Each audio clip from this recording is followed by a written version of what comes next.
The clock strikes midnight on Christmas Eve. Route 83 near Baltimore lies empty, a ribbon of asphalt cutting through winter darkness. Snow threatens in the bitter air. Then, flames pierce the night like hellish Christmas lights. A motorist's panicked voice crackles through 911 dispatch, reporting fire blazing just off the southbound lane. The volunteer firefighter who responds first will carry this night with him forever. What he initially mistakes for a discarded mannequin at the bottom of the steep embankment becomes something far more sinister as he approaches the inferno. The flames dance around human remains. A person, burning alive in the December cold. The fire extinguished, investigators face their nightmare. The victim, a black male, has been burned beyond recognition. No wallet, no identification, nothing but charred flesh and the unmistakable stench of accelerant poisoning the frigid air. A severely burned gasoline can sits beside the body like a calling card from hell. Higher up the embankment, a lighter lies freshly dropped, telling the story of calculated destruction. Beneath the victim, a partially melted sheet of plastic tarp reveals an uncomfortable truth.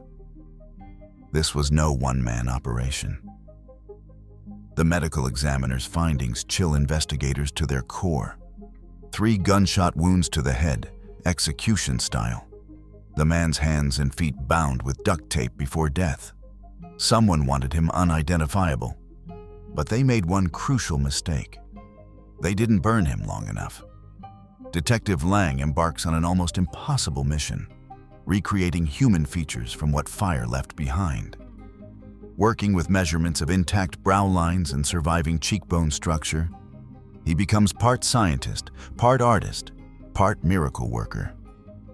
Another 15 minutes of flames would have made identification impossible. But fate preserved just enough. When the composite sketch hits regional media outlets, the response comes like lightning. A woman from Harrisburg, Pennsylvania, recognizes the face immediately.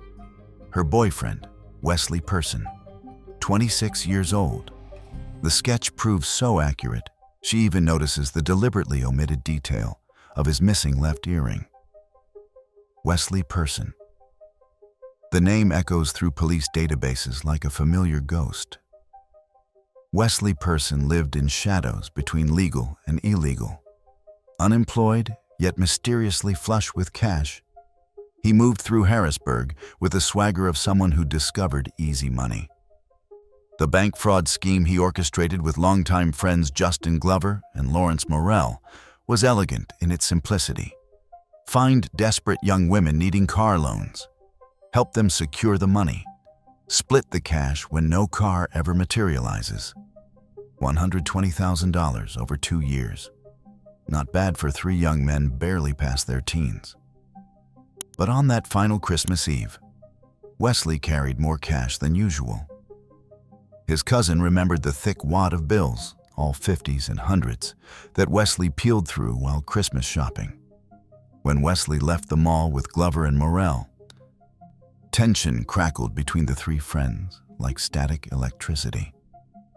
The conversation by their car wasn't an argument, but something darker simmered beneath the surface. Wesley looked frustrated, angry, betrayed. 24 hours later, he was dead. Investigators focus immediately on Glover and Morrell. Both young men with minor criminal histories, but no violent offenses. Friends since Wesley's New York days, they seem like unlikely executioners. Both deny involvement, claiming they simply dropped Wesley at home after shopping. Evidence at Wesley's house supports their story. Shopping bags from that morning sit untouched like Christmas presents never opened. A thorough luminol search reveals nothing. No blood, no signs of violence, no indication of struggle.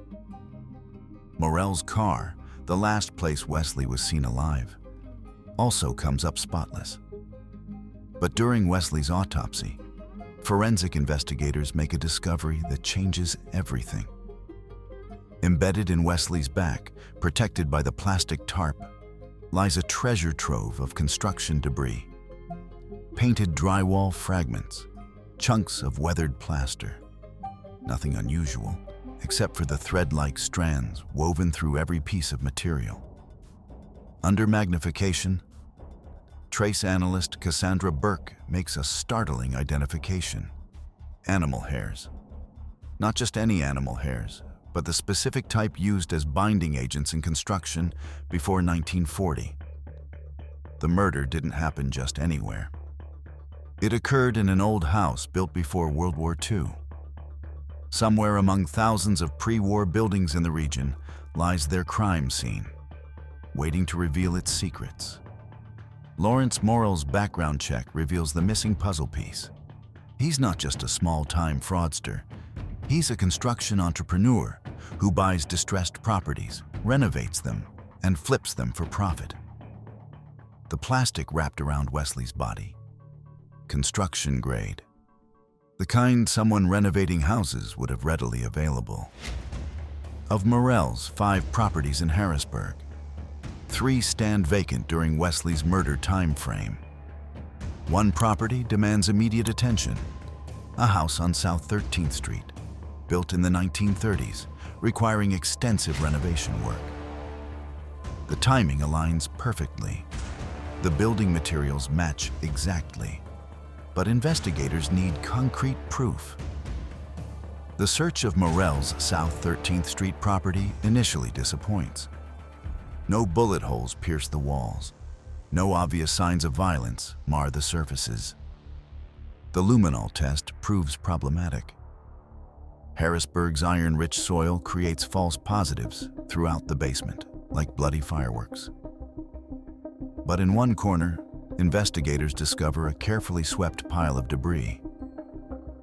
Under microscopic examination, the evidence becomes overwhelming. Drywall fragments with identical blue and pink paint layers. Scanning electron microscopy confirms investigators' suspicions. The chemical composition matches perfectly with materials found embedded in Wesley's flesh. The animal hair plaster tells an even more specific story through genetic analysis. It came from the same animal, the same house, the same crime scene. Then investigators find the evidence that seals 2 men's fate forever. On the basement floor, investigators discover a piece of ductwork, seemingly insignificant metal that holds the most damning evidence of all. A microscopic speck of human blood, barely visible to the naked eye, but screaming guilt under laboratory lights. DNA testing removes all doubt.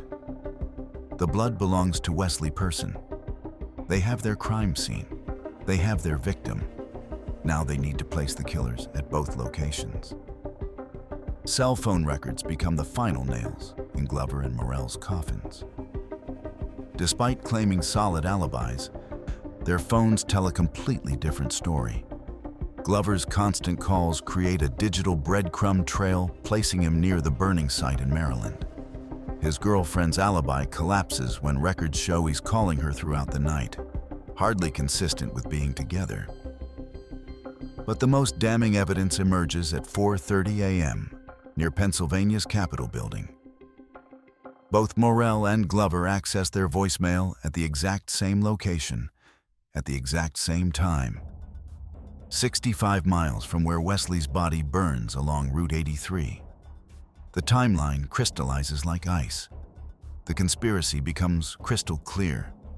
10 weeks after Wesley Person's murder, Justin Glover and Lawrence Morrell face arrest for first-degree murder. The motive, investigators conclude, was as old as crime itself.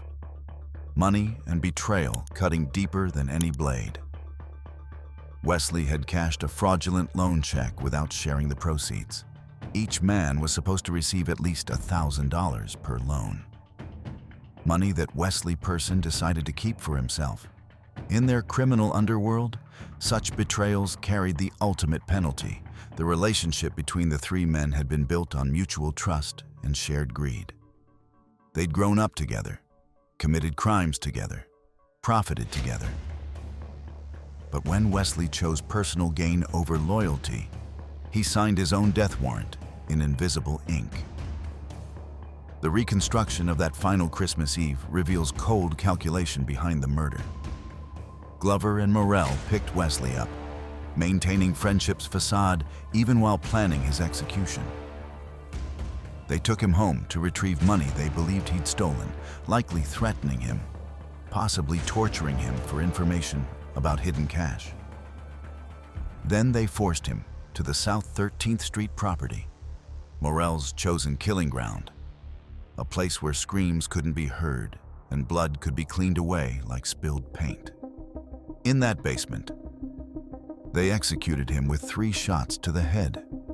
They cleaned the scene methodically, wrapped the body in construction plastic, and drove 65 miles through the winter night to dispose of what they believed would be unidentifiable remains. But fire, for all its destructive power, couldn't erase the evidence that mattered most. The animal hair plaster clung to Wesley's body like ancient memories. The construction debris survived the flames like witnesses refusing to die. The microscopic drop of blood on forgotten ductwork that 2 killers never noticed became their undoing. Most importantly, enough of Wesley Person remained intact to create the composite sketch that gave him back his identity and started investigators on their path to justice. Justin Glover and Lawrence Morrell received life sentences without parole.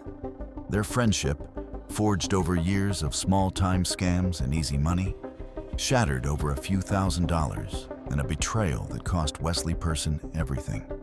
In the end, the very materials Morrell used to renovate houses became the evidence that demolished the case against him. The fire meant to hide their crime, instead illuminated every detail of their guilt like a spotlight from hell. The flames that burned along Route 83 that Christmas Eve were meant to erase Wesley Person forever. Instead, they revealed everything.